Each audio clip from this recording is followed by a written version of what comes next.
What's going on, my 7th grade science students? I'm excited to see you folks here. We were just talking a little bit about, so you guys know that class now starts at 11 o'clock.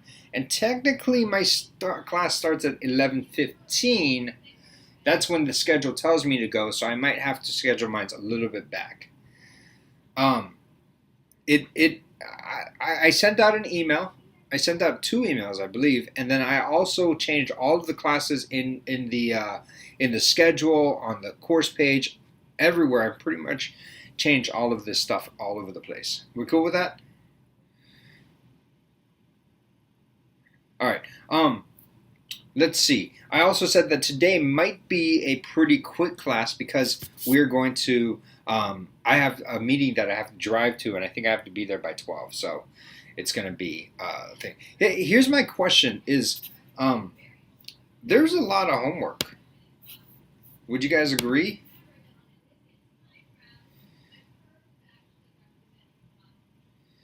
I, I don't necessarily think it's hard homework. It's a lot of reading. You got to read. You got to answer a few questions. All of that kind of stuff. So again, I didn't make it so that it's like these are like killer assignments and everything. I just made smaller assignments, um, but I made it so that you have more of it per day. So so make sure you do your homework. Make sure you keep up with your homework, because I don't want you falling behind. Like for example, you have to do this homework and watch this thing by the same day. Which watching this thing takes about 15 minutes, and then this one takes about 15 minutes. So it's not so bad.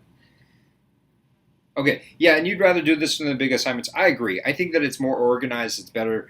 I just trying to get an idea of how you guys are doing. I'll tell you what, if it snowballs and starts getting too crazy, what I'll end up doing is I'll start pushing things back. I'll start giving us a little bit more breathing space. So let me know if any of that stuff happens, if you guys are starting getting way too flustered. We cool? Because, I mean, if anything, Mr. Dogday's hard but understanding. I'd like to be able to say that. I might not be the most responsible. Like I might not always answer my emails on time, which that's going to change. I need to really make sure I crack down on that. I'm going to answer emails like nobody's business. I might not always, keep up with all of my stuff or be the most organized, but I try to be as understanding as possible, as reasonable as possible. All right, let's get started with this stuff, okay? So, kind of a recap on what we talked about on Wednesday. And Wednesday was kind of it was a fun topic. We talked about meiosis, which is the sexual reproduction cells, and how basically, where do babies come from, but where do the things that make the babies come from? That's really what we talked about, is like what makes the baby makers. You know what I mean? So, we know that babies basically come from sperm and egg, but then where does the sperm and where does the egg come from? And then, yeah, I know. And we had a lot of throw up going on. But I'll be honest with you, I really don't think I talked about anything that crazy. We talked about actual cells, you know what I mean?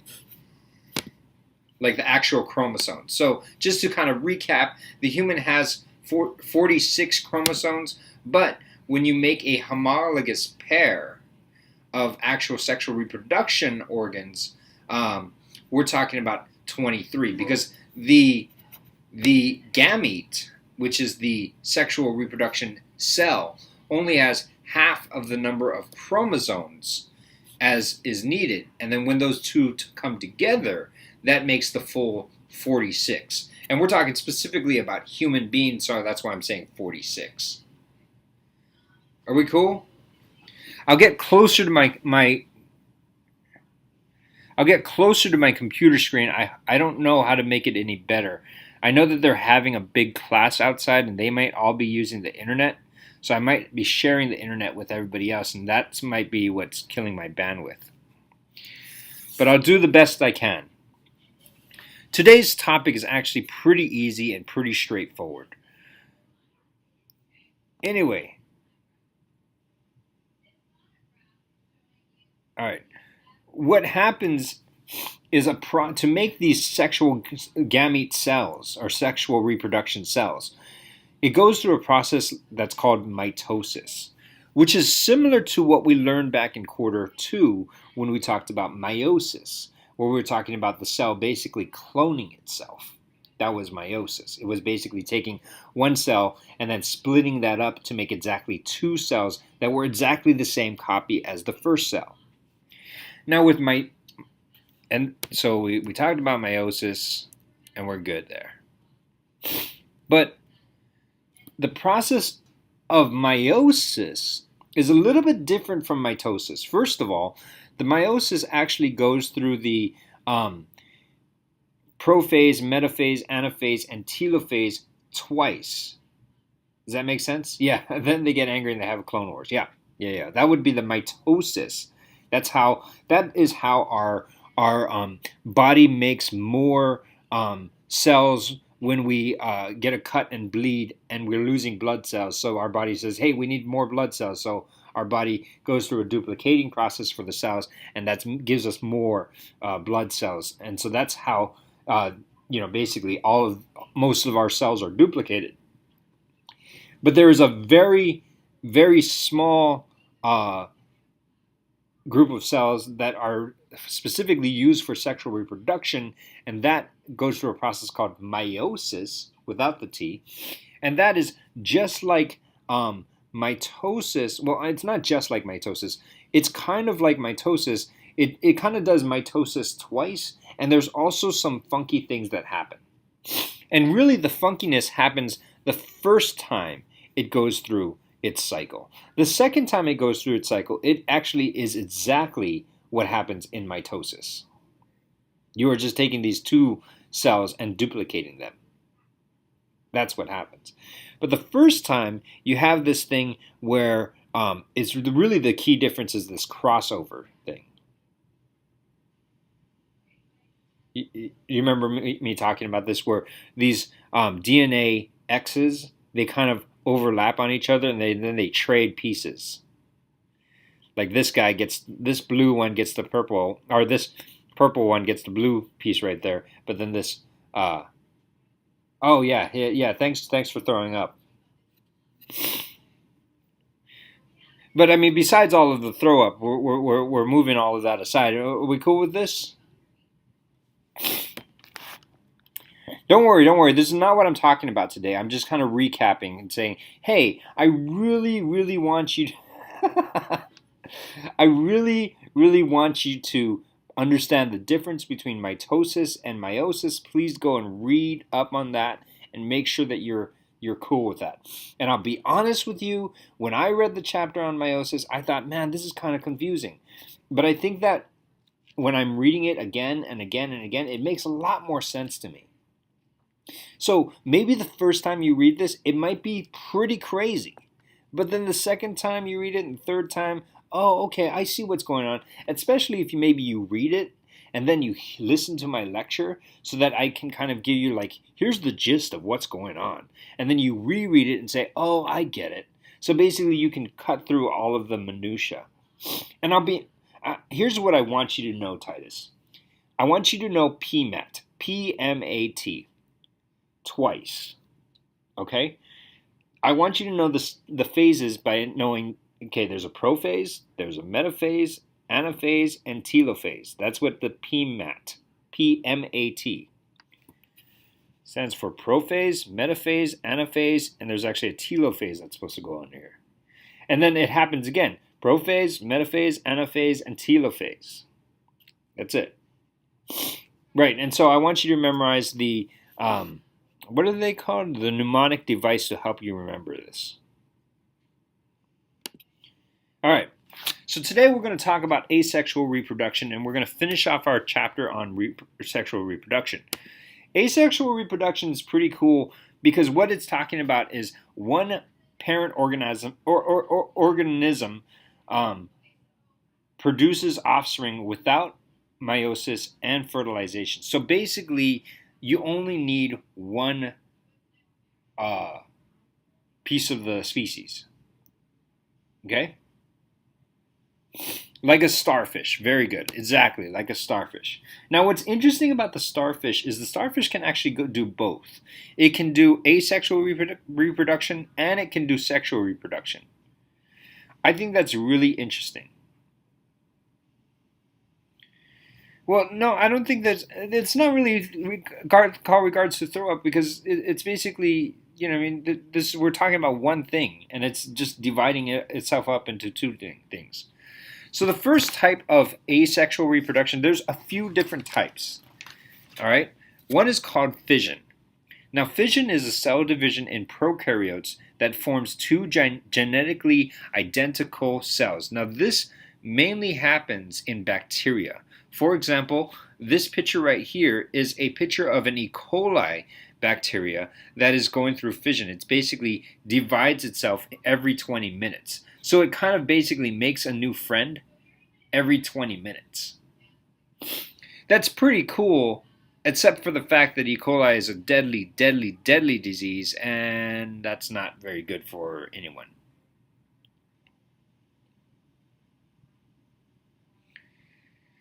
Okay?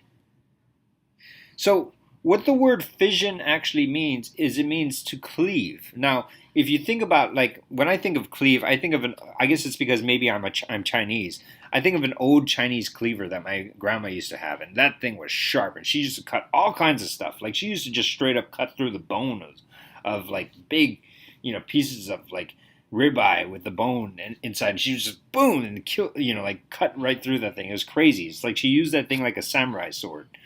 So what fission means is to cut in half. It's actually Latin.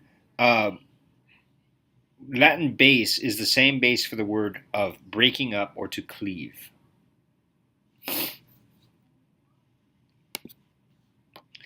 All right, mitotic cell division. So, like many unicellular eukaryotes, um, reproduced by mitotic cell division. So what happens is during the mitotic cell division, this amoeba over here basically divides its chromosomes evenly between its daughter cells. So it divides itself, and then basically the other thing becomes another piece, another being, I guess. All right. One of the cool things right here is called budding. Now, this is a type of asexual reproduction. Budding is actually really interesting. What happens is, see, this thing's right here is called a hydra bud. And so we have this organism, and what happens is a part of the body will grow off over here. Like it would look like it's developing a little, I don't know, thing, like an extra arm or something like that. And then as the thing develops, it will develop its own mouth and tentacles. So it's almost like you start growing an arm out of the side of your hip, or maybe there's like a face that starts growing out of the side of your hip. And then as that face grows, it actually grows into like there's arms that are attached and a mouth and teeth and stuff like that. And then a few months later or something like that, you have like a twin sister or twin brother that is exactly a copy of you. It's just you grew it. It budded out of your hip. It's yeah. Now that's pretty gross to think about when it comes to humans, but that happens doesn't happen in humans. Don't worry. The thing about this bud though is this thing is genetically identical to the parent. So as far as like genetics go, this thing has the same exact DNA, same exact genes as the parent. It's actually pretty cool. I mean, if humans could do that, we wouldn't have to go through dating or marriage or having awkward conversations or any kind of lull in the conversation. We'd just be able to stay home and then make babies out of the sides of our hips. Okay, all right, all right. I'll stop now because you guys are starting to throw up.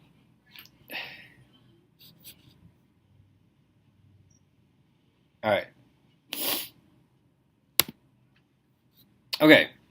Another type of asexual reproduction is regeneration, and it occurs when an offspring grows from a piece of its of a parent.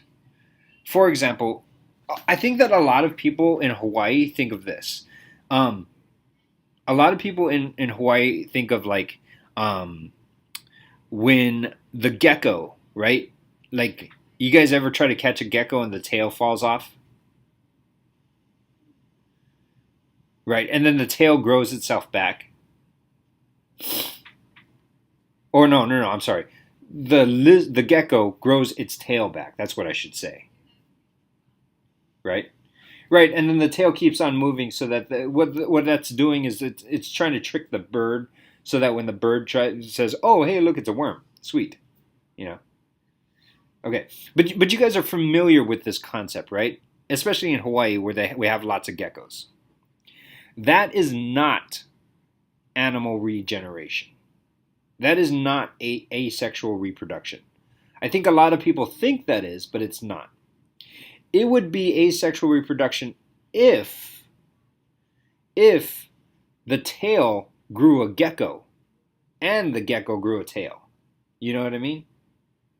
Like, if you cut off the tail of the gecko and then the gecko grew back its tail, but not only that, but the tail grew a gecko that got attached to it.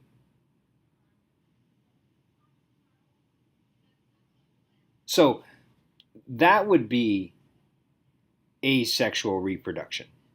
The gecko example is not actually asexual reproduction. It's just a survival trait that it has.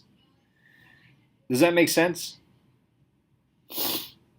I think that if you inject gecko blood into your own, then you would star in the second reboot of the second installment of the reboot of the Spider-Man franchise, and you become the Lizard. All right. What regeneration is kind of like, that is more of the sea star kind of deal, and also the sea sponges.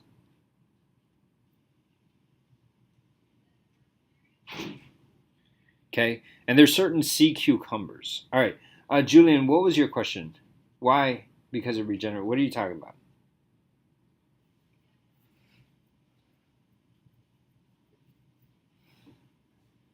Okay, wait. Let me scroll up to answer Julian's question.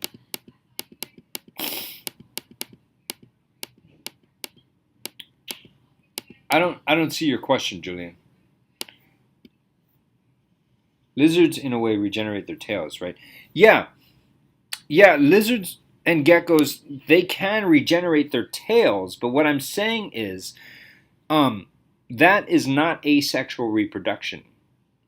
That's just kind of regenerating their tails.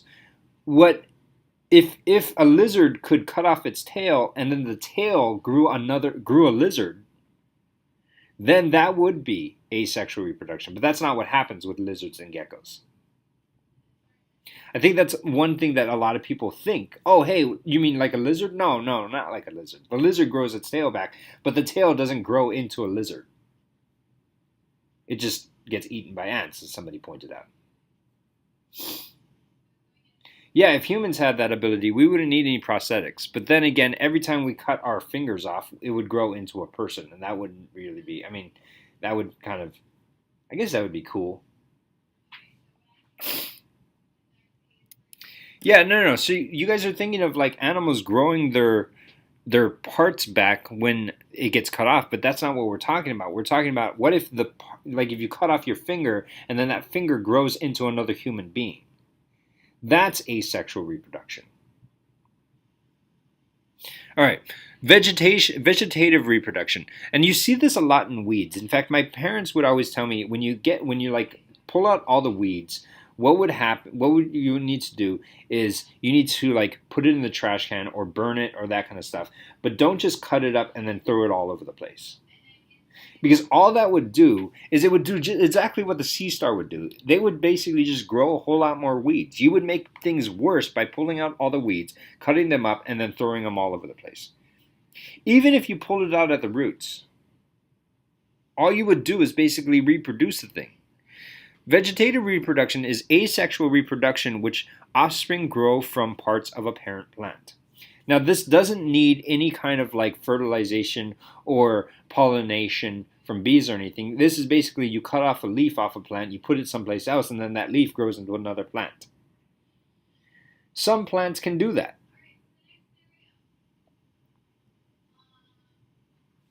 Okay? I think one of those plants would be like, well, obviously a lot of weeds, but then there's also like strawberries can do that, raspberries, potatoes, those can all do this kind of, special kind of reproduction. All right, cloning. Now, first thing I'm going to talk about plant cloning, and then I'm going to talk about animal cloning. Now, plant cloning is a type of asexual reproduction that is performed in a laboratory, so it doesn't really occur naturally in nature.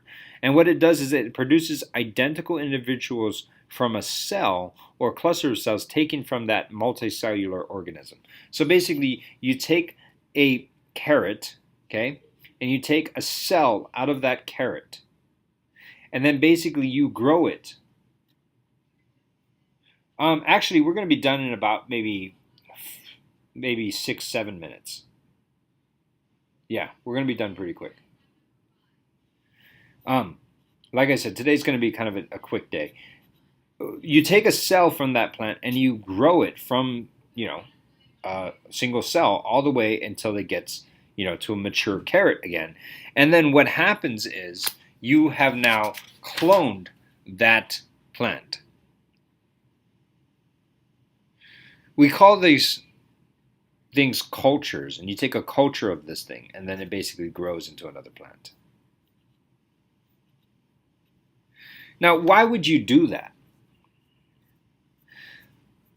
Well, maybe this is like a carrot that is 2 feet long, and you're like, sweet, I like this kind of carrot. You know what I mean? It's like I really like maybe this carrot went through some kind of freak mutation where it was like huge, and you're like, I'm gonna clone that carrot because all of its babies are gonna be huge too, and I'm gonna make more money. I'm gonna be able to feed more people. So maybe you find something that you really like a trait that you really like.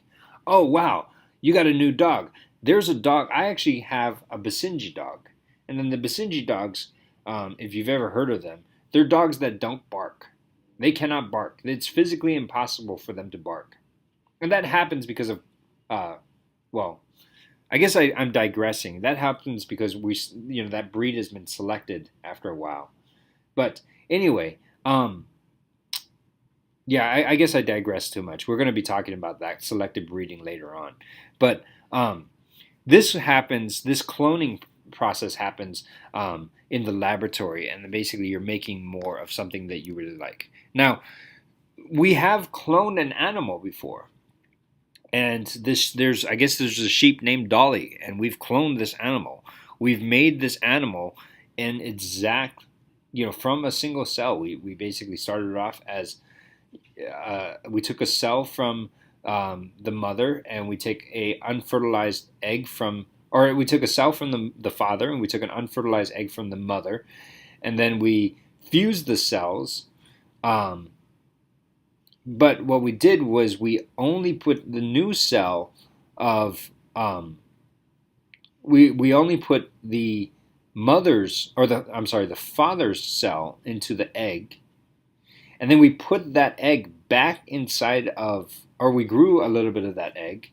And then we put that egg back inside of the mother, and then the mother would grow the things, but it wouldn't have any of the mother's DNA in there. So then we basically made a clone. Actually, I think that they were both girls. I'm not sure, or maybe it was the father and the mother. I'm not sure. I'm getting confused about the genders, and to be honest with you, I only know about this. I haven't read deeper into this. I know that I remember seeing it back when I was a kid. But we have made animal reproduction or clones. And we could talk about maybe the ethics of cloning animals or cloning even humans. All right. What is the advantage of asexual reproduction? Now, the advantage of asexual reproduction is it requires a lot less energy.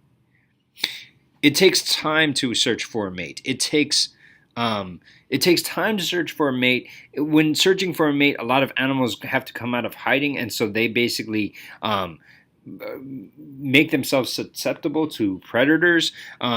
It's quicker. All right.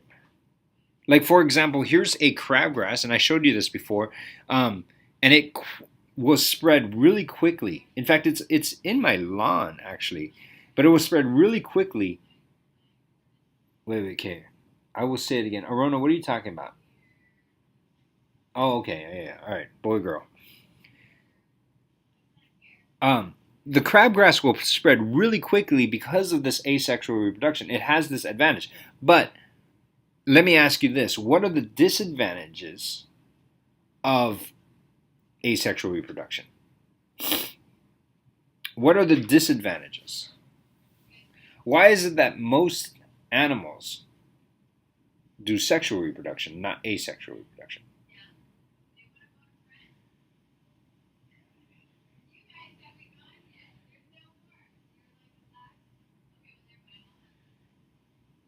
Yeah, there we go, Jonathan. That's a big one. The disadvantage of asexual reproduction.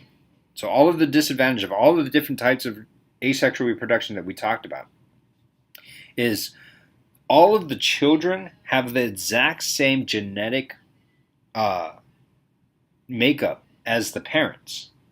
In fact, all the uncles and aunties, well, there is no uncles and aunties because they're just really, you know, uh, pieces of the parents.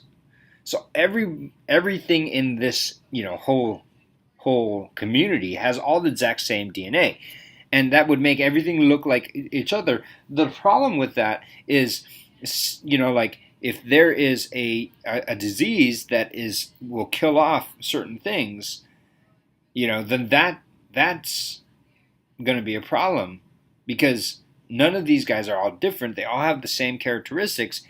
Everything dies. You know what I mean? But like in sexual reproduction, the offspring is actually different. All offspring has a little bit differences. You know what I mean? So what happens if like somebody came through, or like an alien species came through and says, "I'm going to kill everybody in the community that has blue eyes," right? I mean, you guys talked about eyes, so I don't know why that was the top of my head. But what if there was an alien species that came in and says, "I'm going to abduct everybody in the community that has blue eyes"? Well, they wouldn't abduct everybody. You know what I mean? Like, that's not cool, but at least the human race would still survive,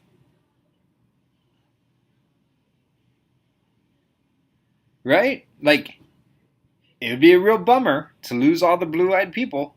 I really have some good friends who have blue eyes, but I'm just saying, like, at least they wouldn't kill off everybody.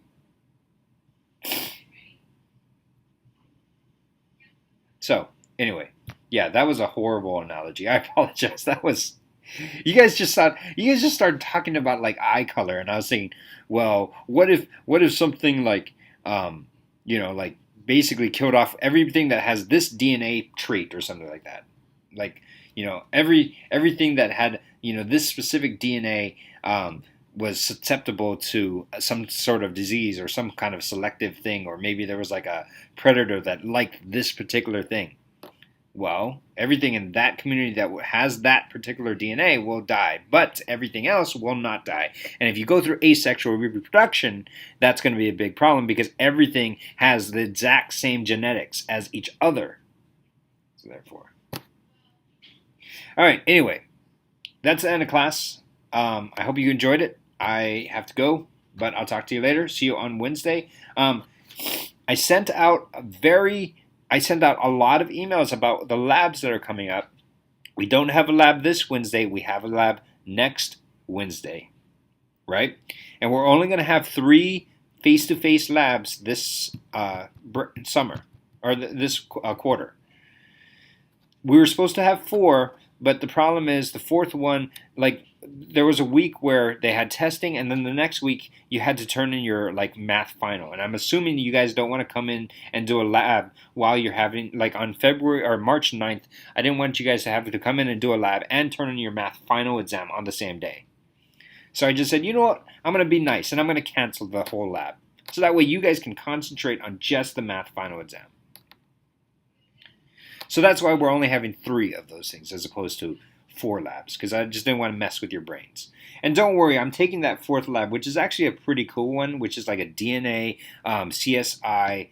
We're going to basically do a crime scene investigation kind of deal where we're going to get like pig hearts and stuff like that and dissect it. I'm going to make that into the 4th quarter, so it's not going to be so it's not like where I'm just cutting it out completely. I'm just moving it to like a couple weeks later.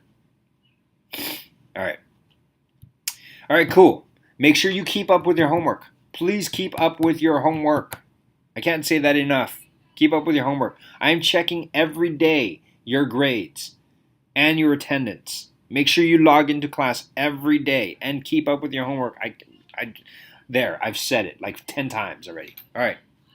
Okay, talk to you guys later. Bye.